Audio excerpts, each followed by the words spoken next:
안녕하세요. 역사돋보기입니다. 세금으로 보는 한국사 4부입니다. 조선 중기 이래 쌓여오던 세금 제도의 폐단은 임진왜란 병자호란 그리고 경신대기근으로 더 큰 위기를 맞이했으나 조선 후기 전세의 경우 영정법으로 공납의 경우 대동법으로 여기의 경우 균역법의 시행으로 상당수 그 폐단들을 해결할 수가 있었습니다. 그렇지만 역시나 시간이 흐르면서 세금 제도 역시 유명무실화되며 다시금 세금 제도는 문란해집니다. 본격적인 세금 제도의 문란화 현상에 앞서 조선시대 농민들에게는 지금은 없는 또 다른 형태의 세금 비슷한 개념이 있었으니 바로 소장료였습니다. 옛날에는 소장농이 있었죠. 소장농은 자영농과 달리 자기 소유의 토지가 없이 남의 토지를 대신 경작해주고 수확량의 일정 부분을 가질 수가 있었습니다. 소장농이 수확을 하면 그중 소장료를 지주에게 납부하고 나머지를 갖는 형태였죠. 원래 소장료 비율은 타조법이라 하여 50%에 해당했습니다. 본디 토지를 매개로 하여 지배층과 피지배층의 관계는 세금을 납부하는 피수조권자와 세금을 받는 수조권자의 관계가 하나 있었고, 또 방금 말씀드린 대로 토지의 소유권을 지닌 지주와 소유권은 없지만 경작을 하는 소장농의 관계가 있었습니다. 그런데 조선의 13대 왕이었던 명종제위기에 수조권의 개념을 없애버렸다고 말씀드렸죠. 이로써 토지를 매개로 하여 지배층과 피지배층의 관계는 지주와 소장농의 관계만 남죠. 이걸 어려운 말로 지주전호제라고 하는데, 기존의 수조권자이면서 지주이기도 했던 지배층들은 이제 지주로서의 권리만 남다 보니 어떻게든 소장농들을 통해 털어먹으려고 했습니다. 더군다나 조선시대 피지배층 농민들은 작게나마 자기 소유의 토지를 갖는 자영농도 있었지만 대부분이 자기가 갖는 토지로는 생계가 불가능했고, 자영농이면서 이 부유한 지주의 땅을 경작까지 같이 해주는 소장료까지 겸하는 경우가 대다수였습니다.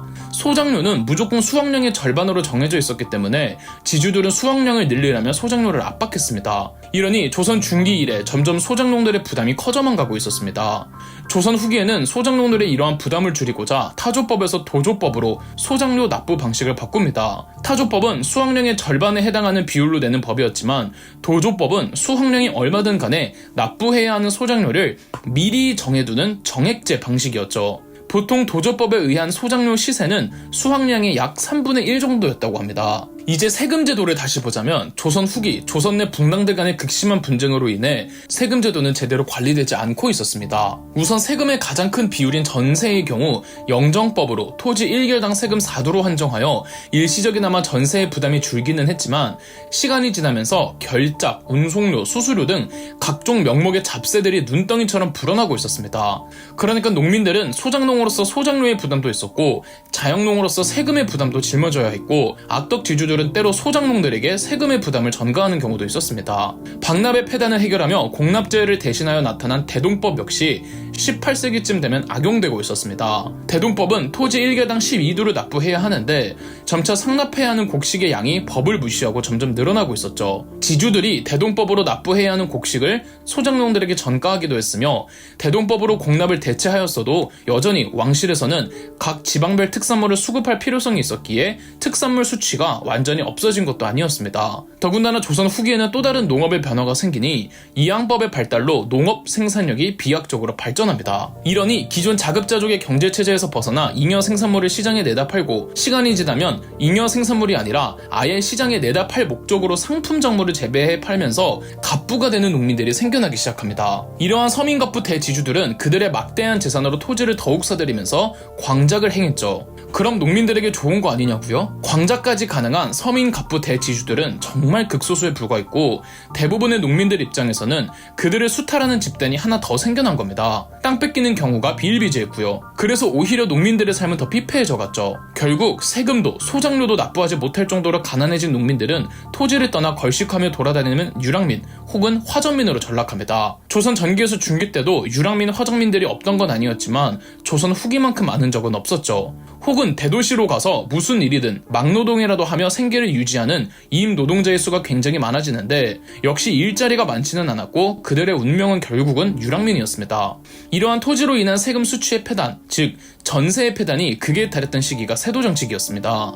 세도정치기 때는 각 지방별 탐관오리들이 말도 안 되는 세금을 물렸고, 이미 영정법은 무시되고 있었습니다. 세금은 각 지방의 지방관들과 그 아래 아전들이 담당을 하는데, 지방관과 아전들이 고을 운영비로 일부를 남겨두면은 이 나머지는 전부 중앙정부에 보내야 하는 게 원칙입니다. 그런데 그 중간에서 지방권과 아전들이 빼돌리는 비율이 30에서 40%까지 갑니다. 이러한 전세의 폐단을 전정의 문란이라고 부릅니다. 중앙정부에선 세금이 안 거치니 매년 적자 재정이었고, 반대로 세도 가문들과 그 가문에 빌붙은 권세가들은 엄청난 자금을 확보하며 사치스러운 삶을 살았죠. 조선시대 농민들에겐 또 하나의 세금이 있었습니다. 바로 군포죠. 조선 중기 이래 군역의 의무를 면제받고 싶으면 각 지방 관할 지방관들에게 옷감을 약 1년에 2피를 납부하면 군역을 피할 수가 있었습니다. 이때 납부하는 옷감을 군포라고 부릅니다. 지배층들의 경우 돈이 많으니 군을 기피하고 싶어서 2피를 꼬박꼬박 납부했을 것 같지만 그 군포 부담량도 농민들에게 전가하는 경우가 많았습니다. 농민들의 경우도 자신이 군역을 지기 위해 입대하면 농사 지을 사람이 없어서 군포를 납부하고 군역을 피하는 경우도 많았습니다. 군으로 가버리면 가정을 유지할 수 있는 사람이 없는 데다가 그런데도 세금과 소장료를 물리기에 농민들에게 군역은 상당히 부담스러웠죠. 그래서 어떻게 해서든 빚을 내서라도 군포 2피를 마련하였는데 이런 농민들의 부담이 커지니 영조가 균역법을 통해 1년에 군포 1필로 축소시켜 주었죠. 자, 그런데 이 균역법도 서서히 시간이 지나며 지켜지지 않았고 세도 정치기에 이르면 탐관오리들의 수탈 수단이 되죠.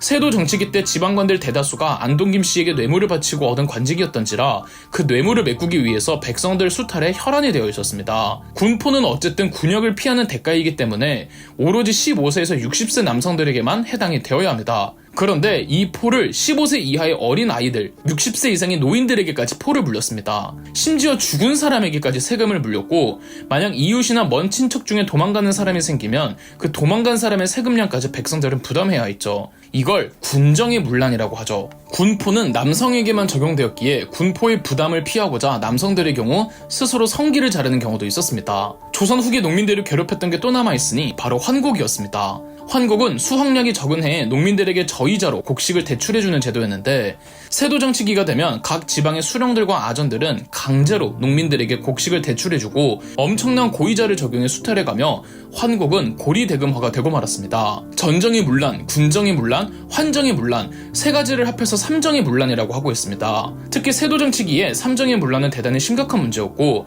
세금 제도는 개판이 날 대로 개판이 나고 말았죠. 이러니 19세기의 밀란이 끊이질 않았던 겁니다. 조선의 25대 왕 철종은 삼정의 문란을 해결하기 위한 삼정이정청이란 기구를 신설했으나 안동김 씨가 권력을 독점하고 있던 세도 정치기에서 삼정의 문란으로 혜택을 받는 먹이사슬 맨 꼭대기에 안동김 씨가 있는 상황에서 삼정의 문란은 해결되지 못했습니다. 삼정의 문란은 비단 농민들의 피폐해진 삶 외에도 더 큰 문제를 일으켰습니다. 삼정의 문란은 세금제도의 문란을 의미합니다. 국가 예산은 세금제도에서 비롯하고요. 그 뜻은 세금제도가 문란해지며 세도 정치기 조선의 국가 예산은 적자 재정을 해결하지 못한 채 가난에 허우적거리고 있었습니다. 1863년 흥선대원군이 어린 아들 고종을 왕으로 옹립하고 본인은 섭정자가 되었습니다. 이제 흥선대원군은 왕권 강화를 하려고 하는데 아니 정책을 시행할 수 있는 국가에 돈이 없는 겁니다. 국가 예산이 있어야 뭐라도 할 거 아닙니까? 그만큼 세도 정치의 흔적은 컸고 흥선대원군은 세금 제도를 개혁하기로 합니다. 경복궁을 중건하면서도 느꼈고 여러 차례 서양의 침략을 받으면서도 더 절실하게 느꼈죠. 국가에 돈이 없다는 걸요. 그래서 실시한 제도가 호포법이었습니다. 호포법은 군정의 문란을 해결하기 위한 개혁으로 군포 납부의 기준을 각 집집마다, 즉 각 호별로 납부하도록 했습니다. 그 뜻은 양반들에게도 군포 책임을 부과하겠다는 것이었죠. 그리고 고리대금화가 되어버린 환곡의 경우 환곡의 곡식을 모아두는 창고를 사창이라고 하는데 탐관 오리들의 환곡 악용 사례를 막고자 사창의 운영을 각 마을의 관아가 아닌 각 마을 공동체에 맡겨버렸습니다. 그리고 그간 면세 혜택을 받아오며 양반과 사대부들의 탈세 창고가 되어오던 서원을 딱 47개만 남기고 나머지 600여 개 정도를 철폐해버렸습니다. 흥선대원군의 이러한 세금제도 개혁이 있었음에도 불구하고 왜 조선은 끝내 몰락하고 말았을까요? 세금의 역사 5부입니다. 조선은 세도 정치기에 삼정의 문란이라고 하여 세금제도가 제도라고 할 수 없을 정도로 개판이 되어 밀란이 끊이질 않았고 1862년에는 삼남지방에서 임술농민 봉기라는 거대한 밀란이 터지기도 했죠. 철종은 삼정이정청을 통해 세금제도를 개혁하고자 했지만 안동김 씨가 권력을 독점하고 있는 상황에서 아무런 효과는 없었습니다. 그리고 무엇보다 세금제도가 탐관 오리들과 권세가들에게 집중되고 있으니 국가의 예산이 언제나 적자 재정을 면치 못해 조선의 재정 상태는 심각한 수준이었습니다. 1863년 흥선대원군이 고종을 26대 왕으로 옹립하고 10년간 섭정을 맡으면서 흥선대원군은 호포법, 사창제, 서원철폐 등으로 세금제도를 다시 정비하고 국가 재정의 확충을 꾀했습니다. 있었습니다. 다만 흥선대원군의 세금 개혁이 어느 정도까지 효과가 있었는지는 해석에 따라 상이합니다. 분명 흥선대원군의 세금 개혁으로 일시적이나마 효과를 본 것만은 분명해 보입니다. 흥선대원군은 안동 김씨의 기득권을 어느 정도 보장해주면서도 왕권 강화에 성공하며 세도 정치의 잔재를 확실히 많이 사라지게 만든 건 맞으니까요. 다만 일시적인 현상이었을 뿐 장기적인 관점에서는 그렇게까지 조선이란 사회와 경제를 회복시킬 정도는 아니었다고 보고 있습니다. 우선 흥선대원군은 그렇게 확충한 재정을 모으기보다는 쓰는 데 집중을 했고 경복궁 중건 등 백성들을 강제노역에 많이 동원하면서 민심도 그렇게까지 흥선대원군을 지지하는 쪽도 아니었기 때문이죠. 또 흥선대원군은 경복궁 중건을 위해 기존 화폐의 100배에 이르는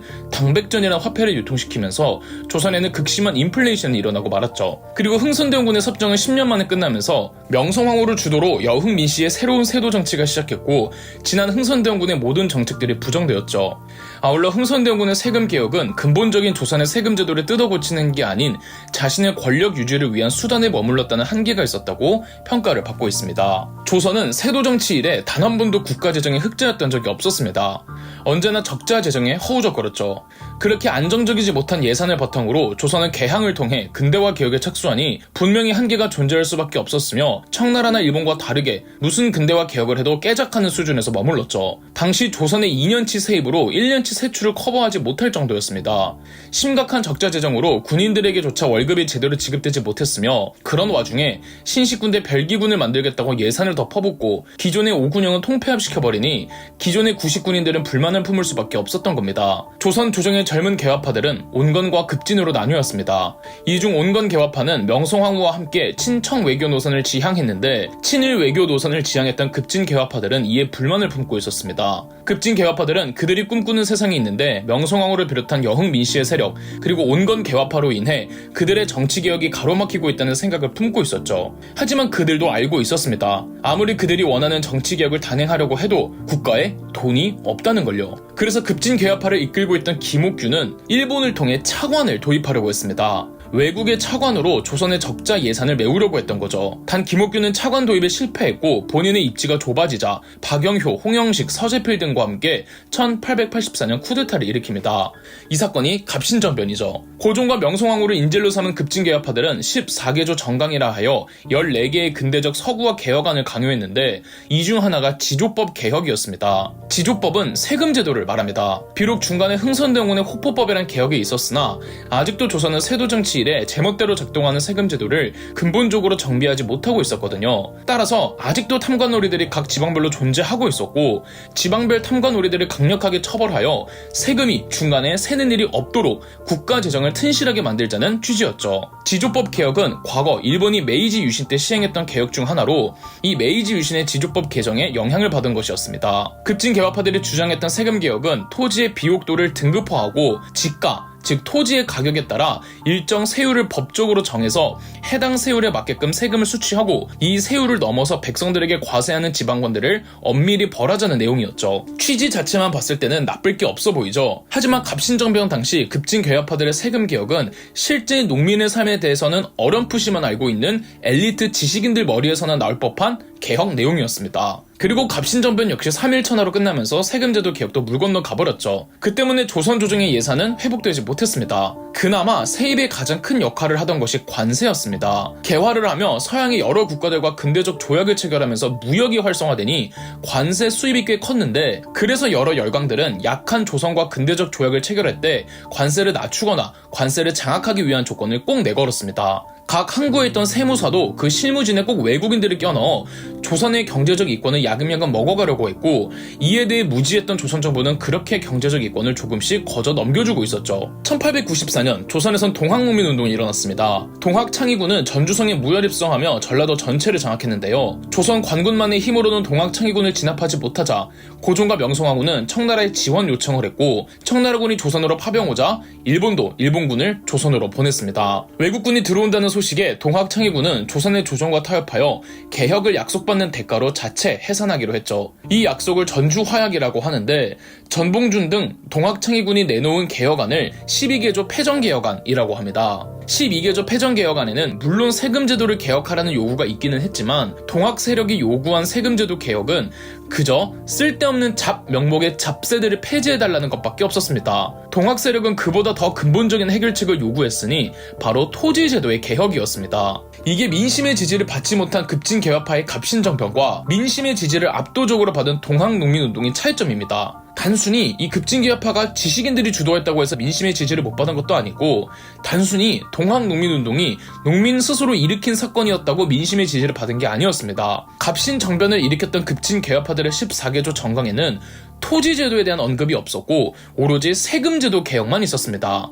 하지만 동학농민운동은 토지제도에 대한 개혁을 요구했습니다. 농업이 경제의 90%였던 전근대 사회에서 세금은 수확량의 일부를 납부하는 것이며 조선 후기 공납이 대동법으로 바뀌고 거의 모든 세금들이 쌀로 일원화되면서 더더욱 세금제도는 토지제도로부터 기인했습니다. 그런데도 토지제도에 대한 개혁 없이 오로지 세금제도만 개혁하면 그 현상은 일시적일 뿐 큰 효과는 못 보게 되어 있는 거죠. 그래서 세도 정치기 때의 삼정 이정청, 흥선대원군의 호포법, 급진개혁파들의 지주법 개혁은 근본적인 문제를 고칠 수 있는 해결책은 아니었던 겁니다. 일부 제야의 지식인들은 훨씬 이전부터 세금제도를 정비하고 국가재정을 확충하기 위해서는 세금제도 전에 토지제도부터 개혁해야 한다고 주장했었습니다. 이런 지식인들을 중농학파 실학자들이라고 하는데요. 중농학파 실학자들은 자신들의 저서를 통해 각자만의 토지제도 개혁안을 설파했습니다. 가장 유명한 사람이 정약용이죠. 정약용을 포함한 중농학파 실학자들은 각자만의 토지제도 내용은 살짝씩 다르지만 결론은 같았습니다. 중산층, 즉 자영농을 육성해야 국가 재정이 확충되며 민생도 윤택해질 수 있다는 것이었고 그러기 위해서는 농민들에게 토지를 분배해 주어 소작농을 최대한 없애라는 골자였죠. 물론 이들은 제야의 지식인이었던 만큼 국가 정책에는 어떤 영향도 주지 못했고 조선은 토지제도에 대한 개혁이 부재한 채 세금제도만 조금씩 깔짝거리니 국가 재정에 어떠한 도움도 주지 못했던 거죠. 그러다 동학농민운동 때 시원하게 토지제도를 개혁해 모든 농민들에게 토지를 균등하게 배분해 소작농을 없애라는 주장을 했던 거죠. 하지만 동학농민운동은 일본군에게 진압되며 12개조 패전개혁안도 백지화되어 버렸습니다. 그리고 일본은 강제로 일본의 차관을 조선에 도입해와 조선의 재정권을 야금야금 장악해가면서 그 돈으로 갑오개혁을 실시했습니다. 갑오개혁에는 세금제도의 개혁도 있었는데 여전히 토지제도의 개혁은 없었지만 세금제도를 완전히 근대화시켜버렸습니다. 우선 모든 세금을 전세, 즉 농사의 수확량을 납부하는 것으로 통일해버렸습니다. 이로써 그간 조선의 여러 세금들 가운데 군포를 납부하던 세금이 완전히 사라졌죠. 또한 기존의 곡식을 납부하던 세금과 달리 조세의 급납화라고 하여 돈으로 납부하도록 했습니다. 수확량을 당시 시세로 환산하여 시세에 맞는 세금을 화폐로 납부하도록 하였죠. 갑오개혁 때부터 우리는 세금을 돈으로 납부하기 시작한 거죠. 다만 세율 자체는 매우 높았다고 합니다. 이렇게 조선은 토지제도와 세금제도 개혁을 전혀 하지 않은 채 있다가 외세에 의해 강요되었고 우리의 주권을 빼앗겼던 거죠.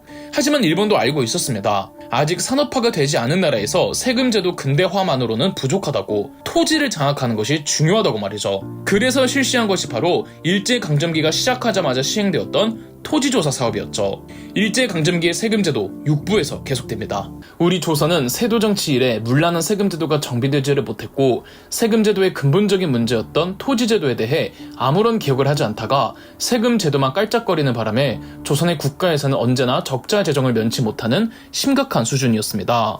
동학농민운동 때 토지제도에 대한 개혁을 약속했지만 일본군의 방해로 저지되었고 결국 우리 세금제도의 근대화는 일본에게 주도권을 빼앗긴 채 진행되었습니다. 아울러 일본은 개혁을 빌미로 강제로 막대한 차관을 도입했고 일본뿐 아니라 열강들도 조선에 차관을 많이 빌려주었습니다. 조선은 적자 재정을 언제나 차관으로 해결하려고 했는데 국가 재정이 건전하지 못하고 튼실하지 못한 채 차관만 도입하며 차관에만 의지하니 조선은 만년 약소국을 벗어나질 못하고 있었던 겁니다. 하지만 일본도 알았습니다. 완벽한 세금제도 개혁과 조선의 세금제도를 장악하기 위해선 우선 화폐제도와 토지제도를 먼저 손봐야 한다는 것을요. 그래서 1904년 1차 한일협약으로 메가타 다네타로를 재정고문이란 명목으로 대한제국에 보내 메가타는 1905년 화폐정리 사업을 통해 대한제국의 통화권부터 장악했습니다. 이제 남은 건 토지제도 개혁을 통해 대한제국의 토지권을 장악하는 것이었습니다. 일제가 토지제도를 개혁하기 전에 고종 황제가 광무개혁의 일환으로 이 토지제도 개혁을 시도했던 적이 있었습니다. 바로 지게발급 사업인데요. 이는 근대적 양전사업이라고 보시면 됩니다. 토지 제도를 개혁하든 세금 제도를 개혁하든 세수가 비롯하는 토지의 비옥도와 토지 면적 등 토지에 대한 정확한 정보를 국가가 알고 있어야 하잖아요. 그동안은 국가가 제대로 파악을 못하고 있던 터라 고종 황제는 광무개혁의 일환으로 철저한 양전 사업을 통해 땅의 주인에게 소유권 문서인 지계를 발급해 주었습니다. 하지만 이게 끝이었습니다. 토지에 대한 정보를 파악했으면 뭐라도 개혁을 하거나 정책을 시행해야 하는데 그런 건 없었고 그저 파악하는 정도가 끝이었죠. 지계 발급으로 어느 정도 새는 세금을 파악해서 충당하기는 했지만 대한제국의 적재재정은 해결되지 못했습니다. 그리고 토지제도 개혁의 주도권이 결국은 일제에게 넘어가고 말았습니다. 일제는 대한제국을 식민화하기 전부터 언젠간 착취와 수탈을 위한 토지제도를 개혁할 심상으로 미리 준비하고 있었습니다. 일제강점기가 시작하기 2년 전 일제는 대한제국에 동양척식 주식회사를 설립했었습니다. 줄여서 동척이라고 부르죠. 그러니까 토지 수탈을 위해 설치한 동척은 조선 총독부보다도 먼저 만들어진 겁니다. 동척은 한반도의 토지를 완전히 장악하여 그 일부를 일본인의 이주와 정착을 위한 토지로 쓰거나 아직 산업화가 되지 않은 식민지 한국의 세금을 뜯을 만큼 뜯기 위함이었죠. 강제 병합 직후 조선 총독부는 동척과 함께 약 2년간의 철저한 양전을 통해 한반도 전국의 토지 소유 실황을 확인했고 이어 1912년 토지 조사령을 반포하면서 식민지 한국에 대한 토지 제도의 개혁, 이른바 토지조사 사업을 본격화했습니다. 토지조사 사업의 핵심은 땅의 소유자에게 기한 내에 반드시 소유권을 신고하고 이를 증빙토록 하는 것이었습니다. 증빙이 승인된 토지에 한해 조선 총독부는 소유권을 공증하는 직권을 발행해 주었죠. 기한 내에 신고를 하지 못했거나 소유권을 증빙하지 못하면 해당 토지는 동척 소유 토지로 귀속됐습니다. 글을 모르는 조선 농민들이 많아서 신고를 하지 못하거나 신고를 하더라도 증빙자료 부족 등의 이유로 승인되지 못하는 일들도 있었습니다. 조선 총독부가 의도적으로 해당 사업을 제대로 공지해주지 않아서 기한 내에 소유자들이 신고를 하지 못해 토지를 수탈당했다는 주장이 있어 왔지만 근래 연구에 의하면 신고 자체는 거의 이루어진 것으로 보고 있습니다. 토지조사 사업의 더 큰 문제는 전통적인 우리의 토지 관례와 제도의 특성이 고려되지 않았다는 점입니다. 조선에서는 소유권 못지않게 소작권 혹은 경작권이라는 권리가 중시되었습니다. 토지조사 사업이 근대적 토지 소유권에 목표를 두었기에 소작농의 경작권은 고려되질 않았죠. 정확하게 말하면 토지조사 사업은 경작권을 부정하는 정책이었습니다. 이는 소작농의 생존을 직접적으로 위협하는 문제였는데 이 문제는 당시 식민지 한국의 농민들은 땅의 소유권자인 지주보다 소작농들의 수가 압도적으로 많았다는 겁니다. 지주가 소작농보다 높은 지위를 누리는 건 당연하지만 그렇다고 해도 지주가 소작농을 함부로 내쫓지 못하는 게 그간 조선의 관례였습니다. 토지조사 사업으로 경작권이 부정되면서 소작농은 불가피하게 지주와 계약에 따라 농사를 짓게 되었죠. 기한부 계약제 소작농으로 전환되자 지주의 권력은 더 커졌고 소작농의 지위는 더 열악해졌습니다. 훗날 지주 다수는 친일 지주가 되면서 소작농들에게 악행을 일삼기도 했죠. 일제강점기 배경의 농촌소설에서 지주들이 악인으로 묘사되는 건 다 이런 맥락 때문이랍니다. 소작농들의 경작권 박탈에 따른 문제는 다른 곳에서도 벌어졌습니다. 일제강점기 이전 조선 조정에서 관리하던 국유지와 황실 관리의 토지에서도 문제가 발생한 거죠. 그간 조선에서는 국가에서 관리하는 토지 역둔토에서도 소작농들이 경작할 수 있도록 하였습니다. 역둔토에는 지주가 없고 소유권이 국가에 있었기 때문에 이 토지를 경작하는 소작농들은 세금처럼 소작료를 납부했죠. 조선시대 법에는 소작료가 세금을 넘지 못한다는 내용이 있기 때문에 오히려 역둔토의 소작농들은 지주들이 내는 세금보다 더 적은 액수의 소작료를 납부하고 있었습니다. 그러나 토지조사 사업으로 경작권이 부정되면서 이 역둔토를 경작하는 소작농들은 모두 쫓겨났고 해당 토지는 동척으로 강제 귀속되었죠. 토지조사 사업으로 귀속된 역둔토 면적만 약 4억 400만 평이었다고 합니다. 토지조사 사업은 1918년까지 진행되었습니다. 이동안 조선 총독부는 양전 사업도 꾸준히 진행하면서 지주들에게 갖은 잡세와 높은 토지세를 부과했죠. 1918년의 평균 세금이 1910년에 비하여 8년 만에 2배가 되었습니다. 그리고 토지조사 사업이 끝날 무렵이 되면 일본인 지주의 수가 토지조사 사업 이전에 비해 10배 가까이에 증가했습니다. 하지만 토지조사 사업의 가장 큰 피해자는 소작농이었죠. 이들은 토지에서 내쫓기거나 생활이 매우 불안정해졌습니다. 토지조사 사업은 이처럼 조선 농민들에게 경제적 불안정이라는 치명적 타격을 주었죠. 이렇게 완벽하게 토지 제도까지 본인들의 수탈을 위해 개혁한 뒤에는 세금 제도를 다시 개혁해 수탈을 위한 완벽한 체계를 확립했죠. 조선 총독부는 토지 조사 사업이 한창이던 1914년에 한 번, 다 끝날 무렵인 1918년에 한 번, 총 2번에 걸쳐 식민지 한국에 대한 세금 개혁, 지세령을 발표했습니다. 그 5년 만에 세율이 2배 가까이 뛰었으며 토지조사 사업의 결과와 세금 수치가 맞지 않을 경우 엄한 처벌을 내려 토지를 잃고 유랑하는 농민의 수가 훨씬 많아졌죠. 아울러 조선총독부는 식민지 한국의 세금 제도를 지금처럼 완전히 현대화시켰습니다. 당시 세금으로는 지금처럼 국세와 지방세가 있었으며 조선총독부가 국세를 수취하고 각 지방에서 지방세를 수취를 하는데 세금 체계가 지금보다도 훨씬 복잡했다고 하죠. 아울러 조선총독부에서는 철도를 전매하였는데 철도 수입이 1년치 세금의 20에서 30%를 차지했다고 합니다.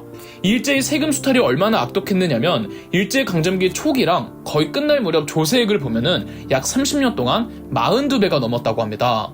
일제강점기 초반이었던 1910년대는 역시 아직 전근대적인 흔적이 이어졌기 때문에 옛날의 조선처럼 전세, 즉 토지세가 수입의 상당수였지만 어느 정도 산업화가 진행된 1920년대와 1930, 40년대는 각각 소비세와 소득세가 주 조세 수입원이었습니다. 조선 총독부도 알았죠. 이제는 세금이 토지보다는 산업에 매겨야 더 많이 뜯을 수 있다는 걸 말이죠. 1920년대 소비세가 컸다는 건 무슨 뜻일까요?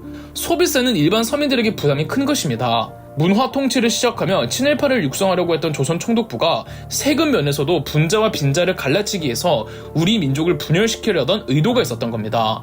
하지만 역시 세금은 소비세보다 소득세를 많이 매겨야 세수가 더 많이 확보된다고 판단한 조선 총독부는 1927년에 1차 세제개혁을, 1934년에 2차 세제개혁을 통해 소득세의 비중을 더 높였습니다. 즉 부자들에게 세금을 더 매겼다는 거죠. 일제가 전쟁을 일으키면서 세율은 미친듯이 상승합니다. 1년치 세입의 100배 이상을 군사료로 썼다죠.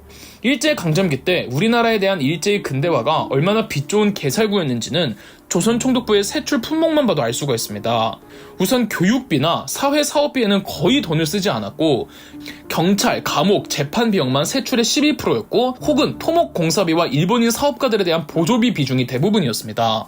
해방 이후에는 미군정 시기와 대한민국 정부 수립 직후 수탈을 위한 잡세들을 폐지하고 전반적으로 감세 정책을 추진했으나 6.25 전쟁 때는 별 수 없이 세금을 증액할 수밖에 없었죠. 전쟁 이후 1954년 다시 한번 대대적인 세금 개혁으로 대한민국만의 세금 제도를 정비했으며 이때 종합소득세가 만들어졌습니다.